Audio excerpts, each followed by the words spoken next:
Cyrus II of Persia, often remembered as Cyrus the Great, was born around 600 BC and died in 530 BC.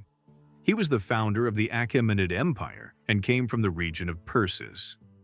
By overthrowing the Median Empire, he brought the Achaemenid dynasty to power and united the great civilizations of the Near East under his rule. His conquests extended across most of West Asia and deep into Central Asia, making his empire the largest the world had seen at that time. The Achaemenid Empire would later reach its greatest territorial extent under Darius the Great, stretching from southeast Europe to the Indus Valley. After subduing the Medes, Cyrus went on to conquer Lydia in Anatolia and the Neo-Babylonian Empire, which gave him control of the Fertile Crescent. He then launched an expedition into Central Asia, bringing many peoples under Persian domination. According to one tradition, he died in battle against the Masajti, a nomadic Eastern Iranian people living near the Seir Daria in December 530 BC. However, Xenophon of Athens claimed that Cyrus returned peacefully to his capital at Pasargadae, where he died. He was succeeded by his son, Cambyses II, who expanded Persian rule into Egypt, Nubia, and Cyrenaica during his short reign. The Greeks referred to him as Cyrus the Elder and admired him for his policies of tolerance toward the customs and religions of the peoples he conquered. In Jewish tradition, he is honored for ending the Babylonian captivity, issuing an edict that allowed the Jewish people to return to their homeland. This event, known as the Return to Zion, enabled the revival of a Jewish state in the land of Israel and the rebuilding of the Temple in Jerusalem, marking the beginning of the Second Temple period. In the book of Isaiah, Cyrus is even described as an anointed figure chosen by God, the only non-Jew in the Hebrew Bible to be given the title of Messiah. Cyrus also left a lasting mark on politics and governance. He established a centralized system of administration in his capital, overseeing satraps who managed provinces on behalf of both ruler and subjects. His empire's prestige spread widely, reaching as far as Athens, where Greek elites adopted elements of Persian culture. His reign shaped the identity of Iran for more than 1,000 years, as later dynasties looked back on the Achaemenid era as a golden age to emulate. The dynasty he founded also created the conditions for the growth and spread of Zoroastrianism, which extended eastward as far as China. For these reasons, Cyrus remains a celebrated figure in modern Iran, and his tomb at Pasargadae continues to be a site of reverence for millions. The name Cyrus is the Latinized version of the Greek word kairos, which itself comes from the Old Persian name Kurush. The name and its meaning have been preserved in various ancient inscriptions written in different languages. The Greek historians Ctesias and Plutarch claimed that the name was connected to the sun, or Kuros, and has been interpreted to mean like the sun. This interpretation is linked to the Persian word for sun, kor, combined with the suffix vash. The linguist Karl Hoffmann offered another possibility, suggesting that the name comes from an Indo-European root meaning to humiliate, and thus translates as humiliator of the enemy in verbal contest. Another explanation ties it to Iranian languages, suggesting that it means the young one or child, related to the Kurdish word kur meaning son or little boy, and to the Ossetian words for to be born and young bull. In modern Persian, especially in Iran, the name is written as Kurosh. In the Hebrew Bible, he is referred to as Koresh. Some traditions also connect Cyrus with Khosrow, a legendary king of the Kayanian dynasty who appears in the Persian epic Shahnameh. Not all scholars agree that Cyrus's name has an Iranian origin. Some believe that neither Cyrus nor Cambyses carried Iranian names, and that the name Cyrus was actually Elamite in origin. In this view, it meant he who bestows care in the now extinct Elamite language. One supporting argument is that although Elamite names could end with the suffix ush, no surviving Elamite texts write Cyrus's name in that form, but instead use Kurash. Since Old Persian did not allow names ending in ash, it is thought that Persian speakers adapted Kurash into the more grammatically acceptable Kurush. Elamite scribes, by contrast, had no reason to alter Kurash into Kurush, as both forms would have been acceptable to them. This suggests that Kurash was the original form. Another interpretation holds that Kurush may have been Indo-Aryan in origin, connected to the Kuru and Kamboja mercenaries from eastern Afghanistan and northwestern India, who assisted in the conquest of the Middle East. Persian domination over the Iranian plateau began with the rise of the Achaemenid dynasty, which expanded its power possibly from the 9th century BC onward. The dynasty traced its origins to its eponymous founder Achaemenes, whose name in Old Persian was Haxamanish. The later king Darius the Great, the 9th ruler of this line, emphasized that his family descended from Achaemenes, declaring, "For this reason, we are called Achaemenids." Achaemenes established the state of Parsumash in the southwest of Iran and was succeeded by Teispes, who, after capturing the city of Anshan, took the title King of Anshan and enlarged his realm to include Pars. Ancient sources record that Teispes had a son named Cyrus I, who ruled after him as King of Anshan. Cyrus Theon had a brother named Ariaramnes, who also held power. In 600 BC, Cyrus I was succeeded by his son Cambyses I, who ruled until 559 BC. Cyrus II, later known as Cyrus the Great, was the son of Cambyses I, who had named him after his own father, Cyrus I. Several inscriptions from Cyrus the Great and later monarchs refer to Cambyses I as the Great King and King of Anshan. The Cyrus cylinder itself describes Cyrus as son of Cambyses, Great King, King of Anshan. Another inscription calls Cambyses I a mighty king and an Achaemenian. Many scholars believe this inscription was actually engraved under Darius the Great and may have been a later attempt to strengthen the dynasty's lineage. At the same time, the historian Herodotus refers to Cambyses II's maternal grandfather, Pharnaspes, as an Achaemenian. Xenophon, in his Cyropaedia, identifies Cambyses' wife as Mandane and describes Cambyses as king of Persia, which is consistent with Cyrus's inscriptions, equating Anshan and Parsa as names for the same territory. Non-Iranian sources largely agree with these accounts, although Herodotus contradicts them by claiming Cambyses was not a king, but simply a Persian of noble family. Elsewhere, Herodotus also confuses the genealogy, incorrectly naming the son of Teispes as Cambyses when modern scholars agree it should have been Cyrus I. The traditional view, based on archaeological findings and genealogies from the Behistun inscription and the writings of Herodotus, is that Cyrus the Great belonged to the Achaemenid dynasty. However, the historian Matthew Waters has proposed that Cyrus was not directly related to the Achaemenids or to Darius the Great, and that his lineage should instead be understood as Teispid and rooted in the kings of Anshan rather than the later Achaemenid line. Cyrus was born around 600 to 599 to Cambyses I, king of Anshan, and Mandane, the daughter of Astyages, king of Media. By his own account, now generally regarded as reliable, Cyrus's royal line stretched back through his father Cambyses I, his grandfather Cyrus I, and his great-grandfather Teispes. He married Cassandane, an Achaemenian princess and the daughter of Pharnaspes. Together, they had two sons, Cambyses II and Bardia, as well as three daughters, Atassa, Artistone, and Roxane. Cyrus and Cassandane were deeply devoted to one another, and Cassandane once declared that leaving Cyrus was a far greater sorrow than leaving life itself. When she died, Cyrus ordered public mourning throughout the empire. The Nabonidus Chronicle records that the people of Babylonia grieved for 6 days, from 21st to 26th March 538 BC.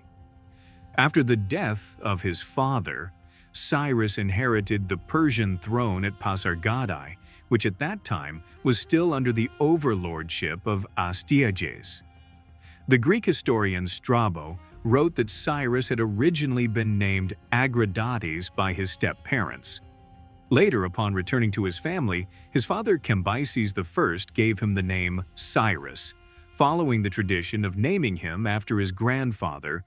Another tradition recorded by Strabo claimed that the name Cyrus was taken from the river of the same name flowing near Pasargadae. Herodotus offered a mythological version of Cyrus's early life.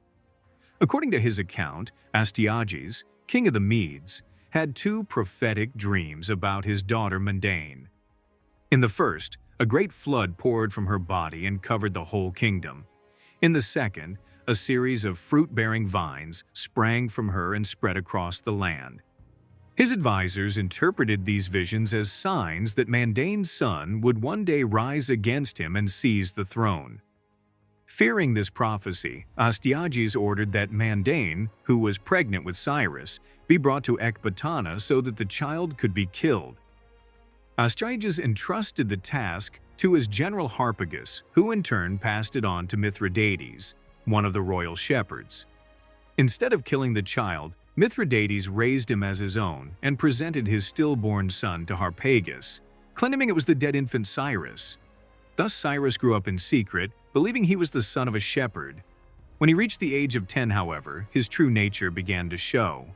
While playing a childhood game, he assumed the role of a king and ordered the son of a nobleman to obey him. When the boy resisted, Cyrus had him beaten. Such behavior was unheard of for the son of a shepherd, and word soon reached Astyages. Suspicious, the king had the boy and his supposed father brought before him. After questioning them, the shepherd confessed the truth. Recognizing the child as his grandson, Astyages allowed Cyrus to return to Persia and live with his real parents. But Astyages did not forgive Harpagus for disobeying his original command. To punish him, he lured Harpagus into a horrific trap. He had Harpagus's young son killed, cut into pieces, and cooked, some parts roasted and others boiled.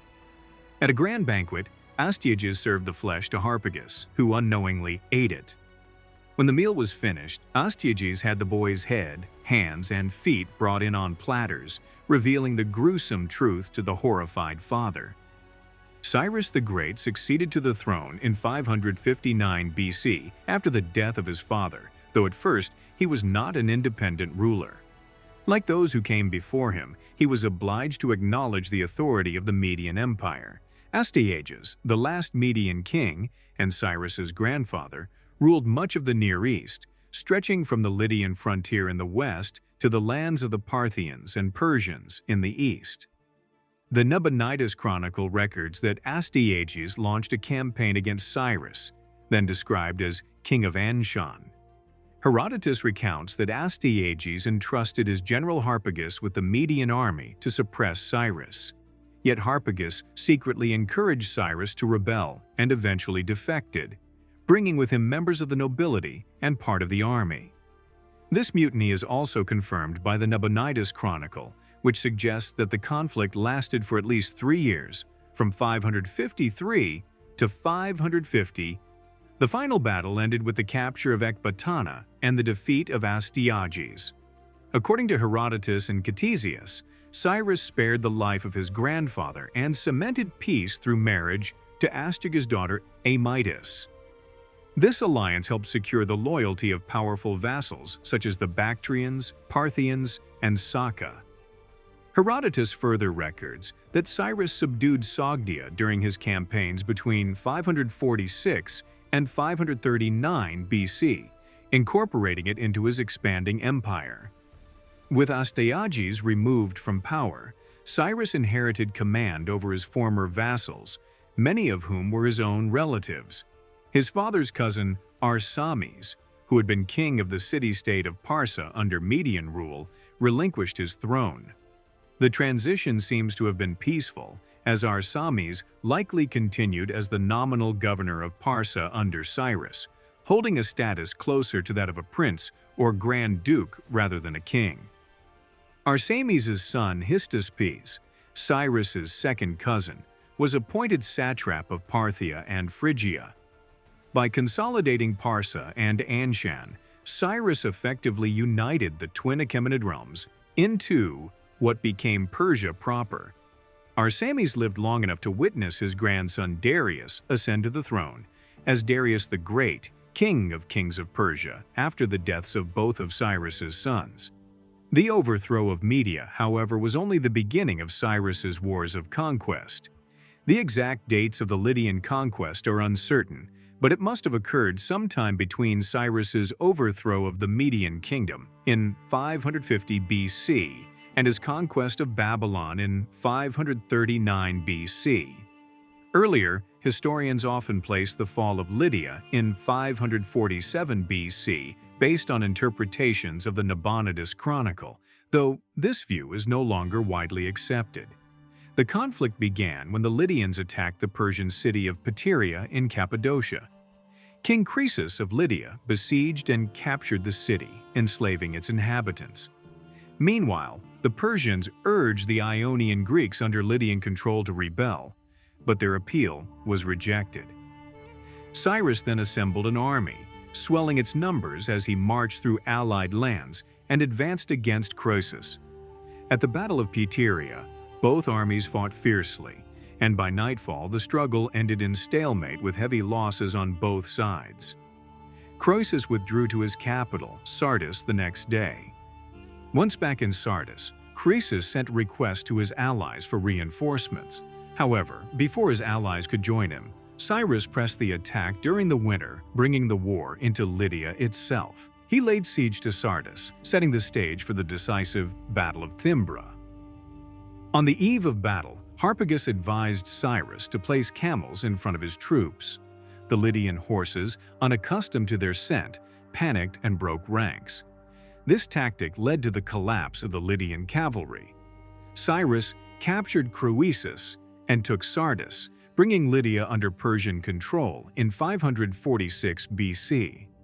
According to Herodotus, Croesus was spared and later became an advisor to Cyrus, though some interpretations of the Nabonidus Chronicle suggest that he was killed. Before returning to his capital, Cyrus incorporated Commagene into his growing empire in the same year. In Sardis, he entrusted a Lydian named Pactius with sending Croesus's treasury to Persia. Yet once Cyrus departed, Pactius raised mercenaries and led a revolt against Tabalus, the Persian satrap of Lydia. Cyrus dispatched his general Mazaris to put down the rebellion, ordering that Pactius be captured alive. Pactius fled to Ionia, where he gathered more mercenaries, but Mazaris marched into Greek territory and subdued the cities of Magnesia and Priene. The ultimate fate of Pactius is unclear, though most accounts suggest he was captured, tortured, and executed. Mazaris continued the conquest of Asia Minor but died unexpectedly during the campaign. Cyrus then appointed Harpagus to finish the task. Harpagus captured Lycia, Aeolia, and Caria by using innovative siege tactics, including the construction of massive earthworks to breach city walls, a method unfamiliar to the Greeks.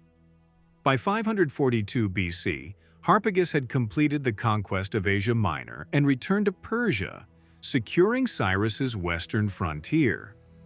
After his conquest of Lydia, Cyrus turned his attention eastward, campaigning between about 545 and 540 BC. His first objective was Gedrosia, but his attempt to subdue the region ended in a decisive defeat, forcing him to withdraw. Gedrosia would likely only be brought under firm Persian control later during the reign of Darius I.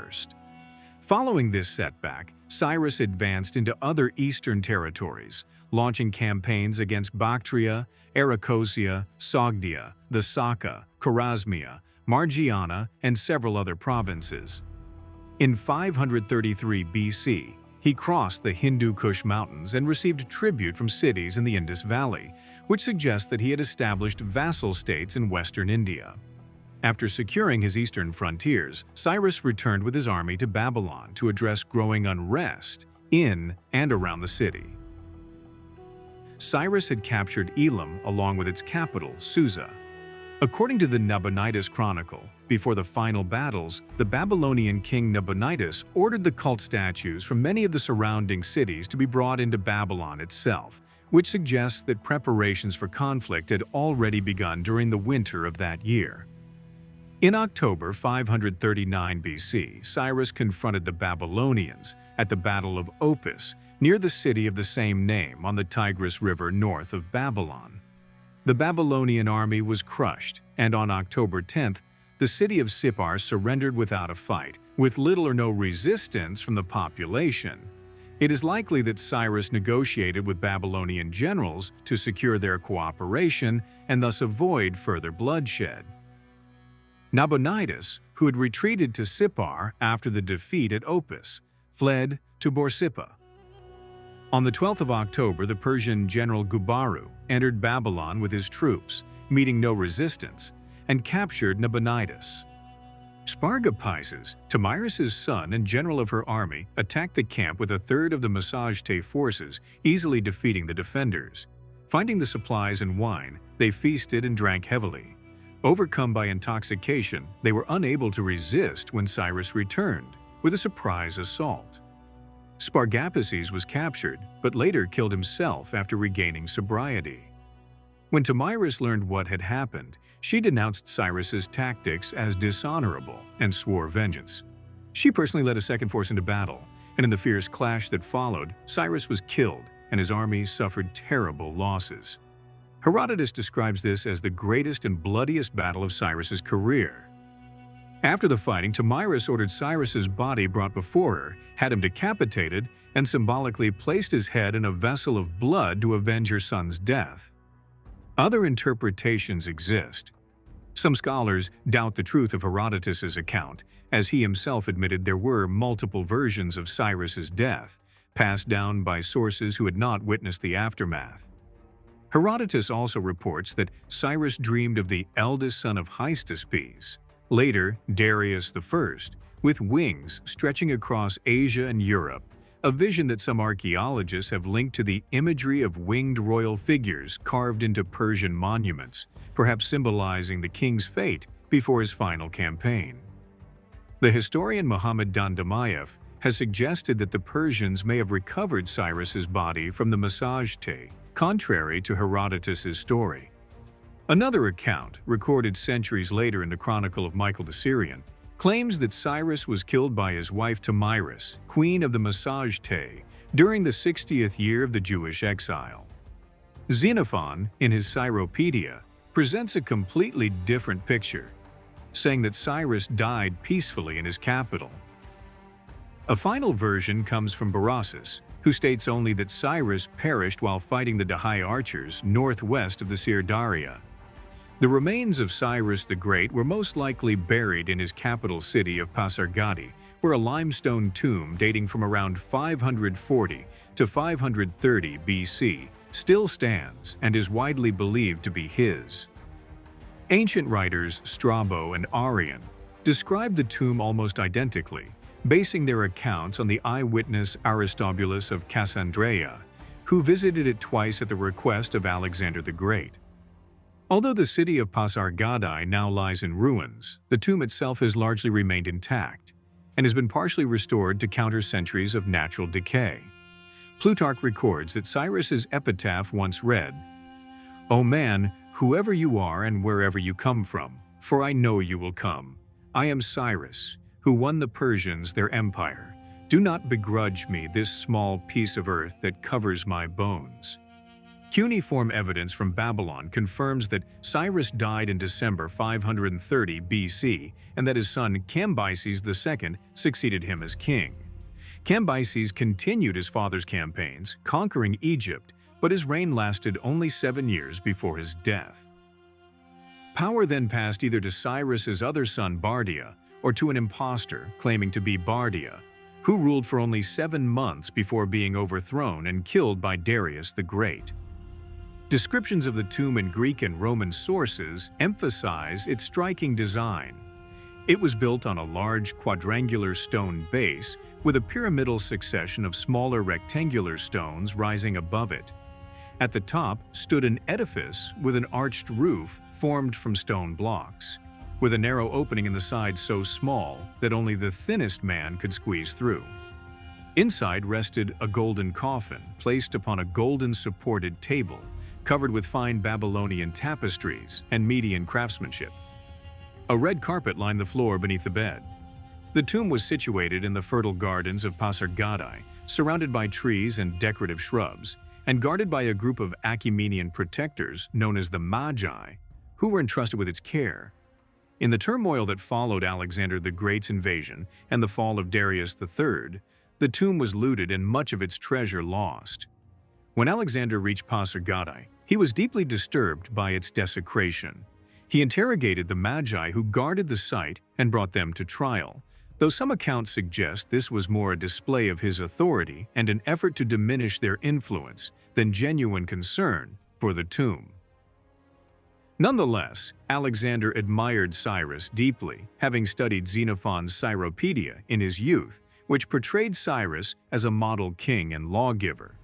He ordered his officer Aristobulus to restore the tomb and refurbish its interior. Yet Alexander's respect was paradoxical.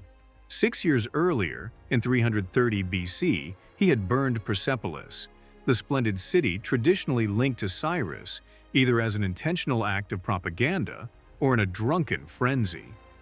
Despite centuries of invasions, political upheaval, and regime changes, the tomb of Cyrus has endured.